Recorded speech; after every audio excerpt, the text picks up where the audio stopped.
Hi friends, కథలు చలనచిత్రాల్లో spoiler అలర్ట్తో MCU part 14లోకి వెళ్ళిపోదాం. వకాండా king అయిన టచెల్లా చనిపోయి అప్పటికి దాదాపు ఒక సంవత్సరం పూర్తో వస్తుంది. వకాండాకి ప్రొటెక్టర్ అయిన బ్లాక్ ప్యాంథర్ గా, అలాగే వకాండాని రూల్ చేసే కింగ్ అయిన టచెల్లా చనిపోవడంతో తన మదర్ అయిన క్వీన్ రమోండా ఇప్పుడు దానికి రూలర్ గా మారుతుంది. వాళ్ళ దేశాన్ని ఎన్నో రకాలుగా అభివృద్ధి చేసుకోవడానికి ఉపయోగపడిన ఆ వైబ్రేనియం ని వకాండాకి మాత్రమే పరిమితం చేయకూడదు అనుకున్న టచెల్లా వాళ్ళ దగ్గర ఉన్న రీసోర్సెస్ ని ప్రపంచంతో పంచుకోవడానికి అన్నట్టుగా తను చనిపోవడానికి ముందే వకాండన్ అవుట్ రీచ్ సెంటర్స్ అని ప్రపంచంలో ఎన్నో వాటిని అరేంజ్ చేసి ఉంచుతాడు. కానీ తను చనిపోయిన తర్వాత వకాండా ఇప్పుడు వల్నరబుల్ గా మారింది అన్నట్టుగా ప్రపంచంలో ఉన్న చాలా దేశాలు దానిని అడ్వాంటేజ్ గా తీసుకుంటూ వకాండాలో ఉన్న వైబ్రేనియం ని మిగతా ప్రపంచ దేశాలతో పంచుకోమని వకాండాన్ని ప్రెజర్ చేస్తూ ఉంటాయి. కానీ దానికి రూలర్ అయిన రమోండా మాత్రం అలా చేయనని రిఫ్యూజ్ చేస్తుంది. దాంతో యునైటెడ్ నేషన్స్ వైబ్రేనియం ని ఫోర్స్ఫుల్ గా చేజెక్కించుకుందాం అనుకుంటారు.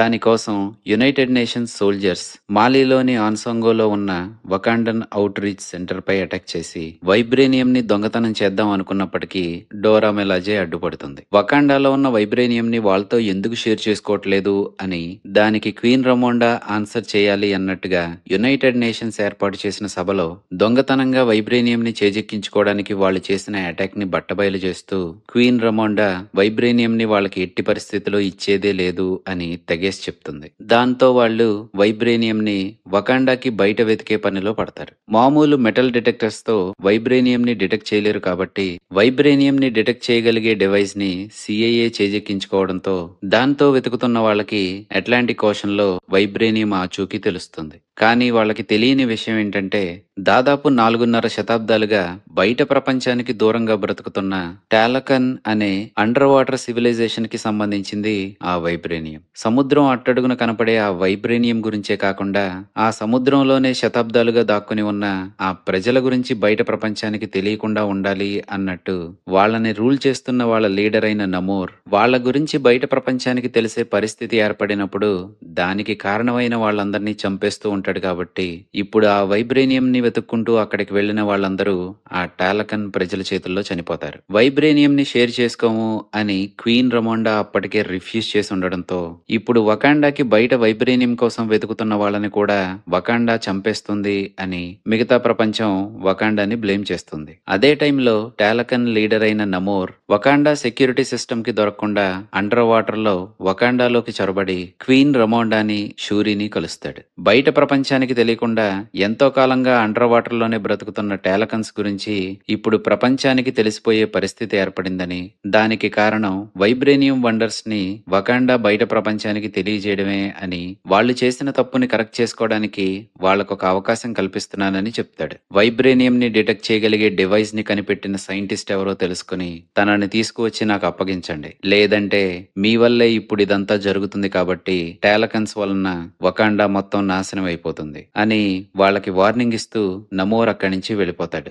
ఒకోయే ఆ సైంటిస్ట్ ఎవరో తెలుసుకుని తనని తీసుకువస్తాను అని యునైటెడ్ స్టేట్స్ కి బయలుదేరుతుంది. షూరీ కూడా తనతో వెళ్తాను అని అంటే రమోండా ఎంత వద్దని వారిస్తున్నా తనకేం కాకుండా తిరిగి తీసుకువస్తాను అని ఒకోయే చెప్పడంతో షూరీ కూడా ఒకోయేతో కలిసి వెళ్లడానికి ఇష్టం లేకపోయినా సరే రమోండా ఒప్పుకుంటుంది. యునైటెడ్ స్టేట్స్ కి వెళ్లిన వాళ్ళు సిఐఏ ఏజెంట్ అయిన రాస్ ని కలుస్తారు. దాదాపు 8 సంవత్సరాల క్రితం బుల్లెట్ వూండ్ తో వకాండాకి చేరిన తనని వాళ్లే కాపాడారు కాబట్టి ఇప్పుడు వాళ్ళు వెతుకుతున్న వ్యక్తి గురించి వాళ్ళకి తెలిసేలా రాస్ వాళ్ళకి తిరిగి హెల్ప్ చేయాలని వాళ్ళు అనడంతో సిఐఏ చేతిలో పడిన ఆ డివైస్ ని నిజానికి కనిపెట్టింది 19 ఇయర్స్ ఎంఐటి స్టూడెంట్ అయిన రీరీ విలియమ్స్ అనే ఒక అమ్మాయి అని రాస్ వాళ్ళకి చెప్తాడు. తనని కలిసిన ఒకోయే అండ్ షూరీ వాళ్లతో కలిసి తనని వకాండాకి రమ్మని కన్విన్స్ చేసినప్పటికీ వకాండన్స్ యునైటెడ్ స్టేట్స్ కి వచ్చారు అని తెలుసుకున్న గవర్నమెంట్ వాళ్ళని పట్టుకోవడానికి FBI వాళ్ళని పంపిస్తుంది. రీరీ విలియమ్స్ ఒక స్మార్ట్ పర్సన్ కాబట్టి తను వైబ్రేనియం ని డిటెక్ట్ చేయగలిగే డివైస్ ని క్రియేట్ చేయడమే కాకుండా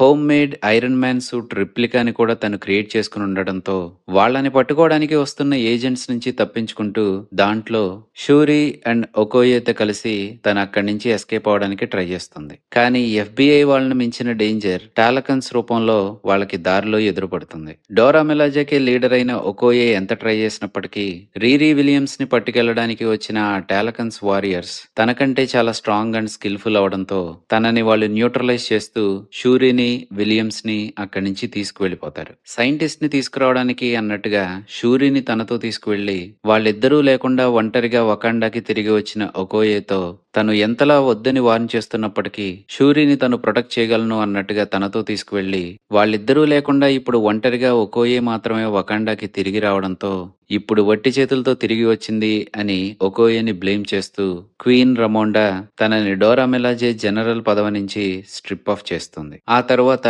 ఒకప్పుడు వకాండాకి వార్ డాగ్ గా వేరే దేశాల్లో వకాండాకి స్పైగా వర్క్ చేసిన నకీయాని వెతుక్కుంటూ ఇప్పుడు తను నివాసం ఉంటున్న హైటీకి వెళ్లి తన డాటర్ని వెతికి పట్టుకుని తన దగ్గరికి తీసుకురమ్మని రమోండా నకీయాని అడుగుతుంది. ఇదే టైంలో టాలకన్స్ చేత క్యాప్చర్ చేయబడి వాళ్లతో వెళ్లిన షూరీ మాత్రం శతాబ్దాలుగా మిగతా ప్రపంచంతో వాళ్ళు దూరంగా బ్రతుకుతున్నప్పటికీ ఒక అండర్ వాటర్ సివిలైజేషన్ గా వాళ్ళు ఎలా మారారో టాలకన్స్ గురించి తను తెలుసుకుంటూ ఉంటుంది. ఒకప్పుడు భూమిపై ఉన్న వాళ్ళ యాన్సెస్టర్స్ పై బయట దేశం వాళ్ళు వచ్చి అటాక్ చేస్తే వాళ్ళ నుంచి తప్పించుకుని బ్రతకడానికి వీళ్ళు అండర్ వాటర్ లోకి వచ్చేయాల్సి వచ్చిందని, తన మదర్ వైబ్రేనియం కి సంబంధించిన ఔషధాన్ని తీసుకోవడంతో మిగతా వాళ్ళకంటే తను డిఫరెంట్ గా స్ట్రాంగ్ గా మారి తన ట్రైబ్ ని ప్రొటెక్ట్ చేసే లీడర్ గా ఎదిగాడని, శతాబ్దాలుగా బయట ప్రపంచంతో సంబంధం లేకుండా వాళ్ళు ప్రశాంతంగా బ్రతుకుతున్నప్పటికీ ఇప్పుడు మళ్లీ వైబ్రేనియం కోసం మొదలైన ఆ వేటలో వాళ్ళ ప్రజలకి హాని జరిగే అవకాశం ఉంది కాబట్టి వాళ్ళని ప్రొటెక్ట్ చేసుకోవడానికి తను ఆ డివైస్ ని కనిపెట్టిన రీరీని చంపేయాల్సి వస్తుందని, కానీ అక్కడితోనే ఆగకుండా ఇప్పటి వరకు తప్పించుకుని బ్రతుకుదాం అనుకున్నా సరే వాళ్ళకి ముప్పు ఎదురవుతూనే ఉంది కాబట్టి అప్పటి వరకు దేని నుంచైతే వాళ్ళు తప్పించుకుని బ్రతుకుదాం అనుకుంటున్నారో దానితోనే ఇప్పుడు వాళ్ళు పోరాడి మొత్తాన్ని ఆక్రమించుకుని వాళ్ళ ప్రజలకి ఎప్పుడూ ఎవరి నుంచి హాని రాకుండా ఉండేలా తనే ఆ ప్రపంచం మొత్తాన్ని రూల్ చేయడానికి ట్రై చేయబోతున్నాడని, తను చెయ్యబోతున్న ఆ వార్ లో తన వైపు ఉండి వకాండా తనకి హెల్ప్ చేయాలని, ఒకవేళ అలా హెల్ప్ చేయకపోతే మిగతా వాళ్ళలానే వకాండా కూడా నాశనం అయిపోతుందని తను షూరీతో చెప్తాడు. తొందరలోనే రమోండా పంపించినట్టుగానే షూరీని వెతుక్కుంటూ వచ్చిన నకీయా షూరీని అక్కడి నుంచి రెస్క్యూ చేసి తిరిగి తీసుకువెళ్లిపోతుంది. కానీ అలా చేసే పనిలో నకీయా షూరీతో పాటు అక్కడే ఉన్న టాలికన్ ని చంపేయాల్సి వస్తుంది. షూరీ టాలికన్స్ తో చాలా తక్కువ సమయమే గడిపినప్పటికీ తన ప్రజలకేమైనా జరిగితే నమోర్ పగ తీర్చుకోవడానికి ఖచ్చితంగా వస్తాడు అని షూరీకి తెలుస్తుంది. తను అనుకున్నట్టుగానే నమోర్ వకాండాపై అటాక్ చేస్తాడు. తనని ఆపడానికి వకాండా ఫోర్సెస్ ఎంతలా ట్రై చేసినప్పటికీ అక్కడ జరిగిన ఫైట్ లో క్వీన్ రమోండా చనిపోతుంది. అలా తన బ్రదర్ చనిపోయిన ఒక సంవత్సరానికే షూరీ తన మదర్ ని కూడా కోల్పోతుంది. ఇప్పుడు వకాండాకి క్వీన్ గా మారిన షూరీ తన మదర్ కి జరిగిన దానికి తను పగ తీర్చుకోవాలనుకుంటుంది కాబట్టి అలా చేయొద్దని నమోర్ టాలకన్స్ లీడరే కాకుండా వాళ్ళకి శతాబ్దాలుగా ఒక ప్రొటెక్టర్ గా ఉండడంతో ఆ ప్రజలందరూ తనని ఒక దేవుళ్ళ పూజిస్తూ ఉంటారని, ఒకవేళ తనకేమన్నా జరిగితే టాలికన్స్ కి వకాండన్స్ కి మధ్య కొన్ని తరాల పాటు యుద్ధం జరిగే అవకాశం ఉంటుందని ఉంబాకు షూరీతో చెప్తాడు. వాళ్ళు ఎంత కాదనుకున్నా ఏదో ఒక రకంగా ఒక యుద్ధం రాబోతుంది అని షూరీకి రీరీకి తెలుసు కాబట్టి వాళ్ళని వాళ్ళు ప్రిపేర్ చేసుకుంటూ ఉంటారు. షూరీకి నమోర్ ఒక బ్రేస్లెట్ ఇచ్చి ఉండడంతో ఆ బ్రేస్లెట్ ని డిజైన్ చేయడానికి కావాల్సిన మెటీరియల్ వకాండా ప్రొటెక్టర్స్ కి కావాల్సిన సూపర్ హ్యూమన్ ఎబిలిటీస్ ని ఇవ్వడానికి ఉపయోగపడే హార్ట్ షేప్డ్ హెబ్ వైబ్రేనియం నిండి ఉన్న మట్టిలో నుంచే వచ్చినట్టుగా ఆ బ్రేస్లెట్ ని తయారు చేయడానికి ఉపయోగించిన మెటీరియల్ కూడా అలాంటి వైబ్రేనియం నిండి ఉన్న మట్టి నుంచే వచ్చింది కాబట్టి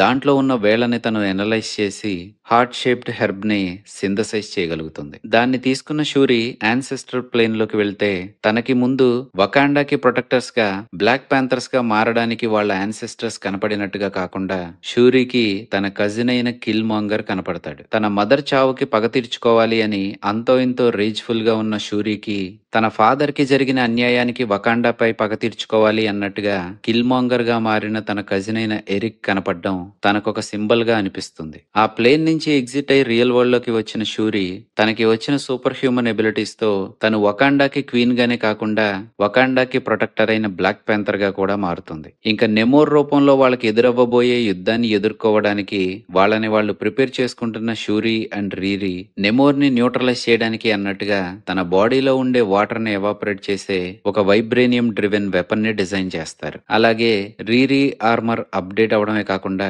ఒకోయే అండ్ డోరా మిలాజే ఆర్మర్స్ కూడా అప్డేట్ అయ్యి వాళ్ళిప్పుడు మిడ్ నైట్ ఏంజల్స్ గా మారతారు. ఇంకా టాలకన్స్ అండ్ వకాండన్స్ కొట్టుకుంటున్నప్పుడు నమోర్ని బ్లాక్ ప్యాంథర్ గా మారిన షూరి న్యూట్రలైజ్ చేసి చంపేద్దాము అనుకున్న టైంలో తనకి తన బ్రదర్ గుర్తుకు రావడంతో తన కజిన్ లా కాకుండా తన బ్రదర్ లా ఒక కంపాషనేట్ రోలర్ గా ఉందాం అనుకున్న తను నమోర్ని చంపకుండా వదిలేస్తుంది. రీరీని చంపకుండా వదిలేసి వాళ్ళు వాళ్ళ టెరిటరీకి తిరిగి వెళ్లిపోమని, వాళ్ళ గురించి ప్రపంచానికి తెలియకుండా ఉండేలా వకాండన్స్ వాళ్ళని ప్రొటెక్ట్ చేస్తారని షూరీ చెప్తుంది. దానికి ఒప్పుకున్న నమోర్ తన ప్రజలతో కలిసి అక్కడి నుంచి వెళ్ళిపోతాడు. ఇంకా అదంతా సెటిల్ డౌన్ అయిన తర్వాత హైటీలోని నకియాని కలిసిన షూరీ నకియాకి చనిపోయిన తన బ్రదర్ కి ఒక కొడుకు పుట్టాడని, తన పేరు కూడా టచెల్లా అని తెలుసుకుంటుంది. దాంతో తన బ్రదర్ ని మదర్ ని కోల్పోయిన షూరీకి తనకంటూ ఒక ఫ్యామిలీ దొరుకుతుంది. ఇంకా యునైటెడ్ స్టేట్స్ గవర్నమెంట్ కి అగేన్స్ట్ గా వకాండన్స్ కి హెల్ప్ చేస్తూ రీరీ అక్కడి నుంచి ఎస్కేప్ అయ్యేలా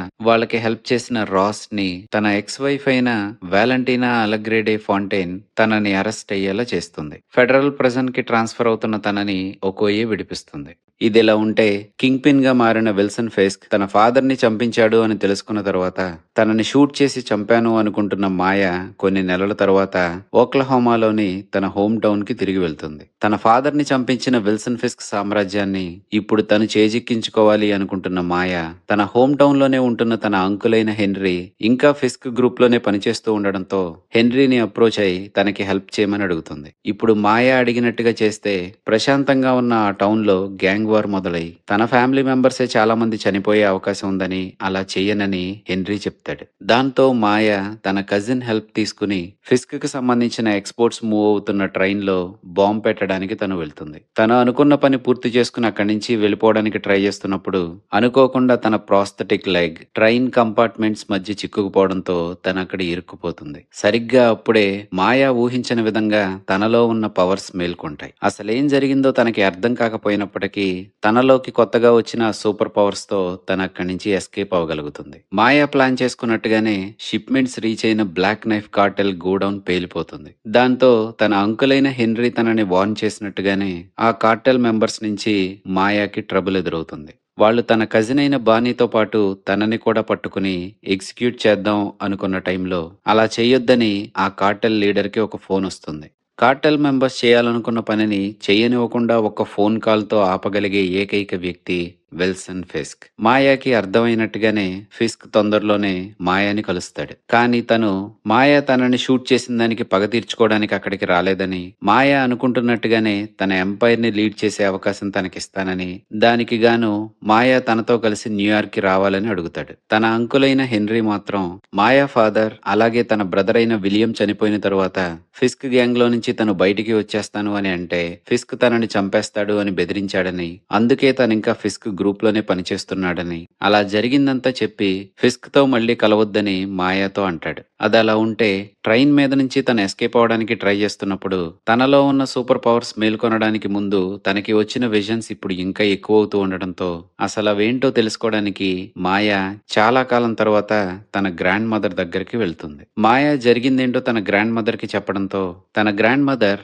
మాయాకి వాళ్ళ ఫ్యామిలీ హిస్టరీ గురించి చెప్తుంది. వాళ్ళ ఫ్యామిలీ నిజానికి చాక్టావ్ అనే ఏన్షియంట్ ఇండిజినస్ హెరిటేజ్ కి సంబంధించిందని, నిజానికి మాయా ఫ్యామిలీ ఆ చాక్టావ్ కమ్యూనిటీని లీడ్ చేసిన మొదటి లీడర్ బ్లడ్ లైన్ కి సంబంధించిందని, అత్యవసర పరిస్థితుల్లో వాళ్ళని కాపాడుకునేలా వాళ్ళ యాన్సెస్టర్స్ వాళ్ళ పవర్స్ ని వీళ్ళకి పాస్ ఆన్ చేసే అవకాశం ఉందని తన గ్రాండ్ మదర్ చెప్తుంది. తన గ్రాండ్ మదర్ మాయాతో చెప్పినట్టుగానే ఆ పవర్స్ ని మాయా యూజ్ చేయాల్సిన సమయం అయితే వస్తుంది. ఎందుకంటే ఫిస్క్ అడిగినట్టుగా మాయా తనతో కలిసి న్యూయార్క్ సిటీకి తిరిగి వెళ్ళను అని డిసైడ్ అవుతుంది. ఫిస్క్ అడిగినట్టుగా మాయా చేయకపోవడంతో తన మీద కోపం వచ్చిన ఫిస్క్ తన కజిన్ అయిన బానీని అలాగే తన గ్రాండ్ మదర్ ని కూడా కిడ్నాప్ చేస్తాడు. వాళ్ళని కాపాడుకోవడానికి వెళ్లిన మాయాకి కాకుండా తన గ్రాండ్ మదర్ కి తన కజిన్ అయిన బానీకి కూడా వాళ్ళ యాన్సెస్టర్స్ నుంచి హెల్ప్ దొరకడంతో ఫిస్క్ గ్యాంగ్ మొత్తాన్ని న్యూట్రలైజ్ చేయడమే కాకుండా ఇంకా మాయ ఫిస్క్ ని చిన్నప్పుడు తన ఫాదర్ ని చంపిన మొమెంట్ లోకి తీసుకువెళ్లి ఆ హారిఫిక్ మొమెంట్ ని తను మళ్ళీ రిలీవ్ అయ్యేలా ఒక ట్రాన్స్ లో పెడుతుంది. మాయా ఫిస్క్ ని మొమెంటరీగా ట్రాప్ చేసినప్పటికీ తను ఫిస్క్ కి హెల్ప్ చేస్తూ తన అబ్యూసివ్ ఫాదర్ నుంచి తప్పించుకోవడానికి తను చేసిన ఆ పని వలన తనకి కలిగిన బాధని కోపాన్ని వదిలేయమని ఫిస్క్ కి చెప్తుంది. ట్రాన్స్ లో నుంచి బయటికి వచ్చిన ఫిస్క్ తనకు అసలు ఏం జరిగిందో అర్థం కాక మాయాని తన ఫ్యామిలీని అక్కడే వదిలేస్తూ ఇంకెప్పుడు వాళ్ళ జీవితాల్లోకి ఇంటర్ఫియర్ అవ్వడు అన్నట్టుగా అక్కడి నుంచి వెళ్ళిపోతాడు. ఇంకదంతా సెటిల్ డౌన్ అయిన తర్వాత మాయ తన పాస్ట్ ని పక్కన పెట్టి తనకంటూ మిగిలి ఉన్న ఫ్యామిలీతో రీయునైట్ అవుతుంది. ఇంక చేసేది లేక న్యూయార్క్ సిటీకి తిరిగి వెళ్తున్న ఫిస్క్ న్యూయార్క్ కి మేయర్ ని ఎలక్ట్ చేసుకునే ఎలక్షన్స్ రాబోతున్నాయని, కానీ రేస్ లో ఇంకా ఎవరు వర్తీ క్యాండిడేట్స్ లేరు అన్నట్టుగా న్యూస్ లో రావడంతో న్యూయార్క్ సిటీకి మేయర్ గా రన్ చేయాలి అనే ఆలోచన తనకి వస్తుంది. ఇదిలా ఉంటే లాస్ ఏంజలస్ లో షీ హల్క్ గా ఒక సక్సెస్ఫుల్ అటార్నీగా పబ్లిక్ లో ఫేమస్ అయిన జెన్నిఫర్ వాల్టర్స్ కి తన పర్సనల్ లైఫ్ లో మాత్రం ఒక క్రైసిస్ ఏర్పడుతుంది. అదే 30+ లోకి చేరిన తను తన లైఫ్ లోకి ఒక పార్ట్నర్ ని వెతుక్కోవడం. తన బెస్ట్ ఫ్రెండ్ అయిన నిక్కీ సజెస్ట్ చేయడంతో జెన్నిఫర్ షీ హల్క్ గా ఒక డేటింగ్ ప్రొఫైల్ ని క్రియేట్ చేస్తుంది. జెన్నిఫర్ గా తను ఇప్పటి వరకు ఎంతో ట్రై చేసినప్పటికీ ఎవ్వరూ దేకకపోగా షీ హల్క్ గా తను ప్రొఫైల్ క్రియేట్ చేసుకున్న వెంటనే వరదలొచ్చిన తర్వాత వచ్చే కరువు బ్యాచ్ లా తన ప్రొఫైల్ ఇన్బాక్స్ లోకి మ్యాచింగ్ రిక్వెస్ట్లు ఎన్నో వస్తాయి. అలాగే ఆ కరువు బ్యాచ్ లో ఉన్న వాళ్ళందరూ జెన్నిఫర్ కంటే షీ హల్క్ ని చూసి సొల్లుగారుస్తారు. అప్పటి వరకు షీ హల్క్ గా జెన్నిఫర్ గా తనకి కావాల్సిన డ్రెస్సెస్ ని మెయింటైన్ చేసుకోవడానికి ఇబ్బంది పడుతున్న జెన్నిఫర్ కి తన ఫ్రెండ్ అయిన నిక్కీ ద్వారా ల్యూక్ జేకబ్సన్ అనే ఒక ఫ్యాషన్ డిజైనర్ పరిచయం అవడంతో తనకున్న ఆ వార్డ్రోబ్ సమస్య అనేది తీరిపోతుంది. అలాగే తన హై స్కూల్ ఫ్రెండ్ కి మ్యారేజ్ ఫిక్స్ అవడంతో ఆ వెడ్డింగ్ కి జెన్నిఫర్ కి బ్రైడ్స్ మేడ్ ఇన్విటేషన్ రావడంతో తను అక్కడికి వెళ్తుంది. తన రైవల్ అయిన టైటేనియా ఇంకోసారి అక్కడ రచ్చ చేయడంతో ఆ వెడ్డింగ్ లో జెన్నిఫర్ షీ హల్క్ గా మారి టైటేనియాతో ఫైట్ చేస్తుంది. వెడ్డింగ్ లో తన వల్ల రచ్చ జరిగినప్పటికీ అక్కడ జెన్నిఫర్ కి జాష్ అనే ఒక డీసెంట్ పర్సన్ పరిచయం అవడంతో తనకి జాష్ కి మధ్య ఒక స్పార్క్ మొదలవుతుంది. కొన్ని రోజుల తర్వాత అది బెడ్రూమ్ వరకు వెళ్తుంది. షీ హల్క్ గా ఆన్లైన్ డేటింగ్ ని ట్రై చేసి విసిగిపోయిన జెన్నిఫర్ తనని తనలా అర్థం చేసుకునే ఒక వ్యక్తి దొరికాడు అనుకున్న తన ఆనందం ఆ రాత్రితో ఆగిపోతుంది. తర్వాత రోజు జెన్ లెగిసేసరికి వాడక్కడి నుంచి వెళ్ళిపోతాడు. తను ఎన్నిసార్లు కాల్ చేయడానికి ట్రై చేసినా మెసేజెస్ చేసినా ఎలాంటి రెస్పాన్స్ ఉండదు. జరిగిందేంటో తెలుసుకున్న తర్వాత జెన్నిఫర్ కి ఫ్రస్ట్రేషన్ మొదలవుతుంది. ఆ ఫ్రస్ట్రేషన్ ని రిలీవ్ చేసుకుంటూ తనలో ఉన్న ఫీలింగ్స్ ని ఎక్స్ప్రెస్ చేసే అవకాశం జెన్నిఫర్ వెతుక్కోకుండానే తన తలుపు తడుతుంది. జెన్నిఫర్ క్లయింట్ అయిన ఎమిల్ బ్లాన్స్కీకి పెరోల్ దొరికినప్పటికీ తను ఆ పెరోల్ లో బయట ఉన్నంత కాలం అబామినేషన్ గా మారకుండా హ్యూమన్ లానే ఉండాలి అన్నట్టు తనపై పెట్టిన మానిటర్ డివైస్ అనేది ఆఫ్ లో ఉందని వెళ్లి చెక్ చేయడానికి పెరోల్ ఆఫీసర్ తనని కాంటాక్ట్ చేస్తాడు. దాంతో వాళ్ళిద్దరూ కలిసి ఎమిల్ బ్లాన్స్కీ దగ్గరికి వెళ్ళినప్పటికీ తను అబామినేషన్ లా మారకుండా హ్యూమన్ లానే ఉండటం, తను ఉండాల్సిన చోటే ఉండడంతో అది కేవలం ఆ డివైస్ లో వచ్చిన గ్లిచ్ అని కన్ఫర్మ్ అయిన తర్వాత జెన్నిఫర్ అక్కడి నుంచి వెళ్ళిపోదాం అనుకున్నప్పటికీ బ్లాన్స్కీ తన ఎస్టేట్ లోనే మెడిటేషన్ సెంటర్ ఓపెన్ చేయడంతో అక్కడికి వచ్చిన గ్రూప్ లో మెంబర్స్ కొట్టుకుంటూ జెన్నిఫర్ కార్ ని డ్యామేజ్ చేస్తారు. అది రిపేర్ అయ్యేంత వరకు తను అక్కడే ఉండాలి కాబట్టి ఆ గ్రూప్ లోకి తను కూడా చేరి తనలో బాటిల్ అప్ అయిపోయిన ఆ ఫీలింగ్స్ ని ఎక్స్ప్రెస్ చేస్తూ జెన్నిఫర్ లా యాక్సెప్ట్ చేస్తున్న ఆ గ్రూప్ మధ్య జెన్ కి తను వెతుకుతున్న కంఫర్ట్ దొరుకుతుంది. ఇది ఇలా ఉంటే నిక్కీకి ఇంటెలిజెన్సియా అనే ఒక డార్క్ వెబ్సైట్ దొరుకుతుంది. దాంట్లో ఉన్న జనాలు షీ హల్క్ గురించి జెన్నిఫర్ గురించి ఇష్టం వచ్చినట్టు మాట్లాడడమే కాకుండా షీ హల్క్ ని ఎలా చంపాలా అనే దాని గురించి కూడా ప్లాన్ చేసుకుంటూ ఉంటారు. ఆ గ్రూప్ ని లీడ్ చేస్తున్నాను అన్నట్టుగా ఆ వెబ్సైట్ లో ఉండే అనానిమస్ పర్సన్ తనని తాను హల్క్ కింగ్ అనే పేరుతో ఐడెంటిఫై చేసుకుంటాడు. కొన్ని రోజుల తర్వాత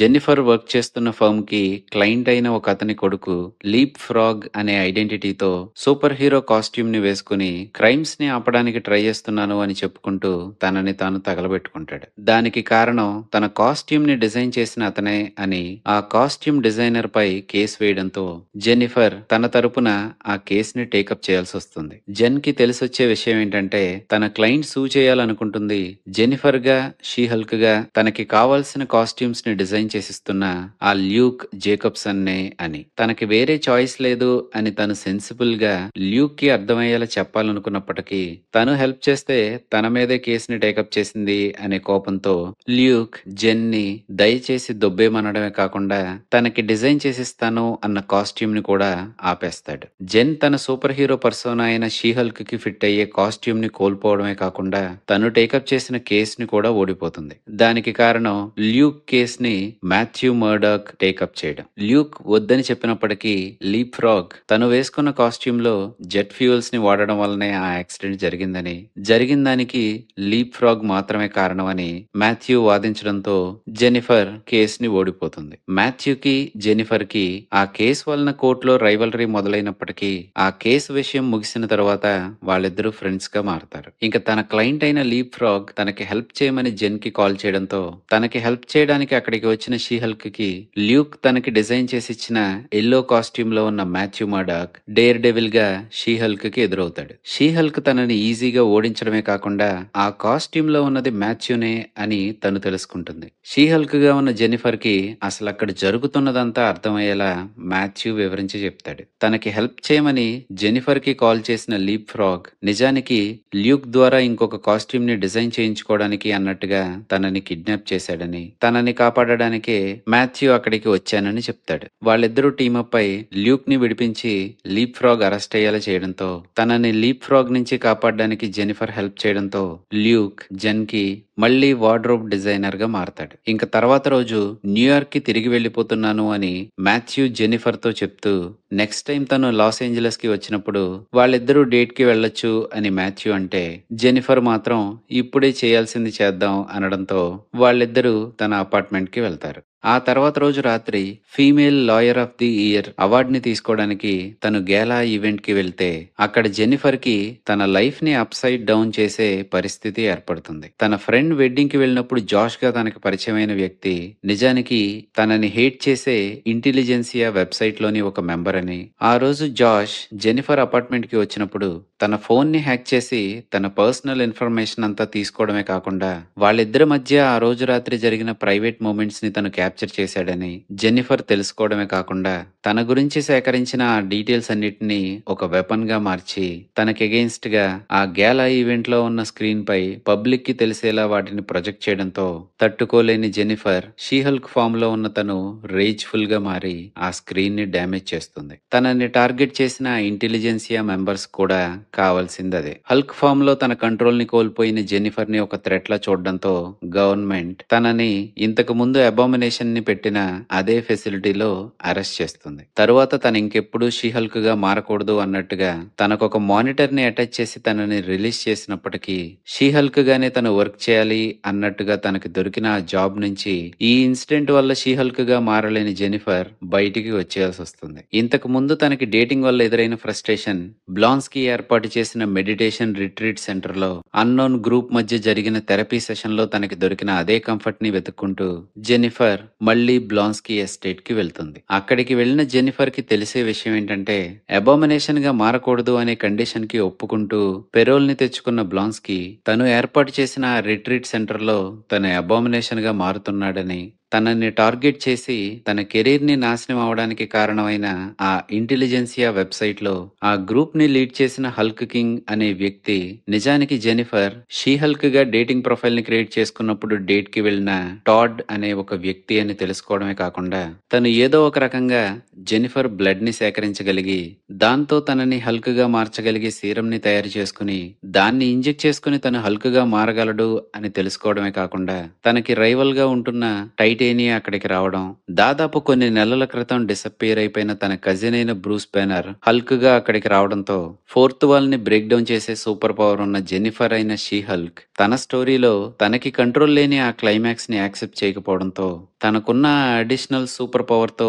ఫోర్త్ వాల్ ని బ్రేక్ డౌన్ చేస్తూ ఎంసీయూని రన్ చేస్తున్న ఇన్ఛార్జ్ తో మాట్లాడడానికి తన షోలో లీడ్ క్యారెక్టర్ అయిన తను తన షో నుంచి ఎగ్జిట్ అవుతుంది. ప్రొడక్షన్ హౌస్ లోకి వెళ్లిన తనకి నిజానికి ఎంసీయూని రన్ చేపిస్తున్నదే ఒక వ్యక్తి కాదని, knowledge enhanced visual inter connectivity nexus గా పిలువబడే కెవిన్ అనే ఆర్టిఫిషియల్ ఇంటెలిజెన్స్ అని తెలుసుకున్న షీ హల్క్ తనతో నెగోషియేట్ చేసి తన షోలో తనకి పూర్తి కంట్రోల్ ఉండేలా క్లైమాక్స్ ని రీరైట్ చేయిస్తుంది. ఇంక తన షోకి తిరిగి వెళ్ళిన జెన్నిఫర్‌కి తన షో రైటర్స్‌ని అడిగినట్టుగానే బ్లాన్స్కీ తను చేసిన వాటికి రెస్పాన్సిబిలిటీని తీసుకుంటూ జైలుకి వెళ్ళడం, టాడ్ హల్క్‌గా మారడానికి కావాల్సిన సీరమ్‌ని ఎక్స్ట్రాక్ట్ చేయడానికి జెన్నిఫర్ బ్లడ్ దొరకకుండా ఉండటం, అలాగే ఆ క్లైమాక్స్‌ని ఫినిష్ చేయడానికి సకార్ నుంచి తిరిగి వచ్చిన హల్క్ రాకపోవడమే కాకుండా మాథ్యూ మర్డాక్ కూడా సడన్‌గా అక్కడికి తిరిగి వస్తాడు. జెన్నిఫర్ మాథ్యూతో ఒక వారం రోజులు గడపడమే కాకుండా తన ఫ్యామిలీ దగ్గరకు కూడా తీసుకువెళ్తుంది. తను కెవిన్‌ని అడిగినట్టుగానే తన షోలో రీరైట్స్ జరిగినప్పటికీ తన కజిన్ అయిన హల్క్ మాత్రం